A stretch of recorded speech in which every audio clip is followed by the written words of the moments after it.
আমার মেয়েকে চকলেট কোন কিনে দেওয়ায় সে উপরে বাদাম রয়েছে বন্ধুরা, আর উপরে বাদাম থাকায় সে কিন্তু বাদাম খেতে চায় না, আর আমাকে বললো এটা ছুলে দিতে। তো আমি এই দেখো এটা এক হাতে মোবাইল আর এক হাতে খাওয়া, উপরে বাদামটা সম্পূর্ণ খেতে হবে আমাকে, যেহেতু ও বাদাম খায় না, শুধু ভিতরে চকলেটটুকু খাই। তো আমি খুব এক হাতে মোবাইল আর এক হাতে কিন্তু এই চকলেট খুলতেছি বন্ধুরা, দেখতেই পাচ্ছ। তো এখন কিন্তু খেয়ে নেবো উপরের গুলো। বাদামগুলো খাবি? চা খাই নেবো। তাই না? এত বড় হয়েছে এখনো বাদাম কখনো খাইনি। আর সব খাই দিছি বাদামটা। বা কোনে যদি বাদাম থাকে তাহলে সে খাবেই না, আমার মেয়ে বিশেষ করে।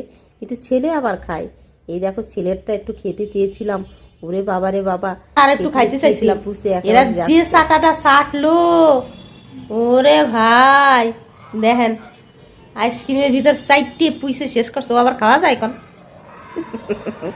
যা তোর আইসক্রিম তোরাই খা, আমি আর খাবো না।